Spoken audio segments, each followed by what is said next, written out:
زندگی ایک بہت خوبصورت امتحان ہے جس کا ایک پرچہ ہمیں روز حل کرنا ہوتا ہے۔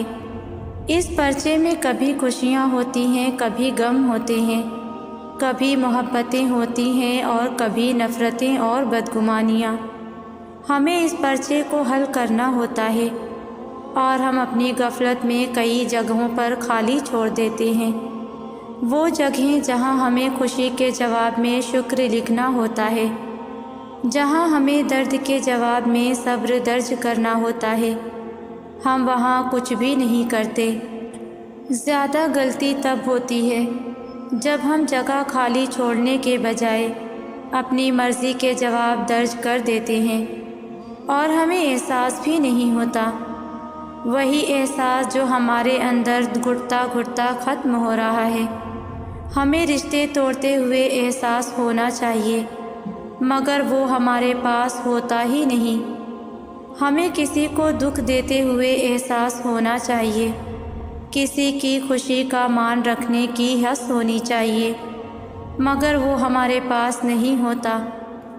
ہم کئی دفعہ دوسروں کے دامن سے بھی اچھی چیزیں نوش لیتے ہیں اور ہمیں اتنا بھی نہیں پتہ ہوتا کہ کسی دوسرے کی نعمت ہمارے دامن کو نہیں بھر سکتی۔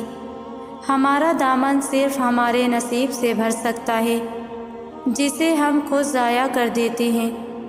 ہمیں اب رک جانا چاہیے۔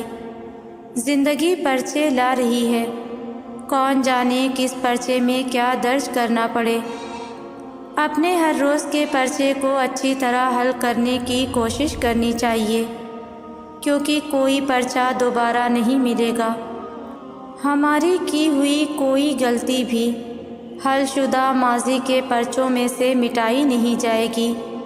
اب ہمیں سنبھل جانا چاہیے، کیونکہ اسی میں ہماری اور ہمارے ارد گرد انسانوں کی بھلائی ہے۔ بانٹنے کے لیے صرف دولت نہیں ہے، ہر وہ چیز جو ہمارے پاس اپنی ضرورت سے زیادہ ہے اسے بانٹنا چاہیے۔ کوئی ہنر، کوئی علم، کوئی قابلیت، کوئی صلاحیت، اور سب سے بڑی بات اپنا وقت اور توجہ۔ افراتفری کے اس دور میں آپ کے چند الفاظ آگ پر تیل کا یا پھر زخم پر مرہم کا کردار ادا کرتے ہیں۔ آج کل لوگوں کو بہت زیادہ نفسیاتی مسائل کا سامنا درپیش ہے۔ ایسے میں آپ کے کچھ اچھے اور مثبت الفاظ لوگوں کو جینے کی امید دے سکتے ہیں۔ آج کل سب سے خوبصورت تحفہ آپ کا وقت، توجہ اور حوصلہ افزائی ہے۔ لوگوں کی حوصلہ افزائی کرنا سیکھیے۔ نکتہ چینی کرنے یا تنقید کرنے سے آپ کی اپنی ذات منفی اثرات کے تلے دب کر رہ جاتی ہے۔ پھر آپ ہر مثبت چیز اور ہر مثبت بات سے بھی منفی پہلو نکال کر لاتے ہیں۔ آپ اس قدر عادی ہو چکے ہیں کہ آپ کی آنکھ مثبت پہلو کو دیکھنے سے قاصر ہے، کیونکہ منفی سوچ کے حاصل شخص کی آنکھ مثبت پہلو کو دیکھنے سے قاصر ہوتی ہے۔ ایک بات یاد رکھیں کہ حوصلہ افزائی کرنے والا کوئی عام شخص نہیں ہوتا۔ اس کی یہ عادت اسے لاکھوں لوگوں سے منفرد کرتی ہے۔ اس کی وجہ سے معاشرے میں گوہر نایاب پیدا ہوتے ہیں۔ اس کی وجہ سے کوہ نور جنم لیتے ہیں۔ اس کی وجہ سے معاشرے میں سایہ دار اور پھل آور درخت لگتے ہیں۔ جہاں حوصلہ افزائی کرنے والے کی وجہ سے دوسرے لوگ 2 قدم آگے جاتے ہیں، وہیں حوصلہ افزائی کرنے والا خود 4 قدم آگے چلا جاتا ہے۔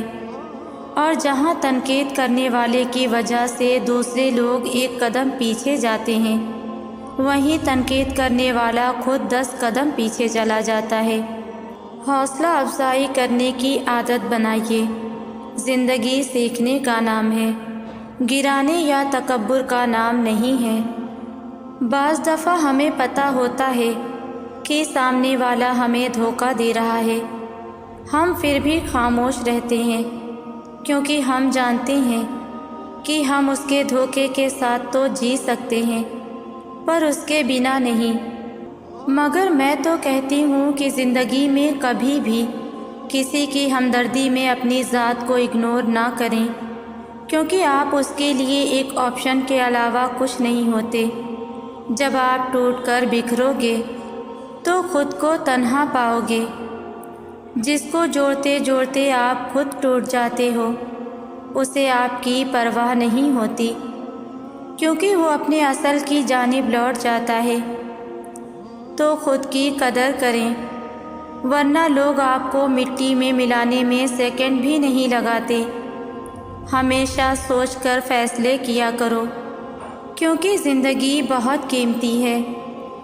اور آخر میں میرے تمام ویورز کے لیے میری دل سے دعا ہے کہ اللہ پاک آپ سب کی زندگی میں مشکلوں کو دور کر کے سب کی زندگی میں آسانیاں پیدا کرے، آمین۔ ویورز، جب میں نے یہ تحریر پڑھی تو مجھے بہت ہی زیادہ خوبصورت لگی اور بہت کچھ اس سے سیکھنے کو بھی ملا، اس لیے سوچا کہ آپ سب سے بھی اسے شیئر کریں۔ تو آپ سب مجھے کامنٹس میں ضرور بتائیے گا کہ آپ کو یہ تحریر کیسی لگی۔ جزاک اللہ۔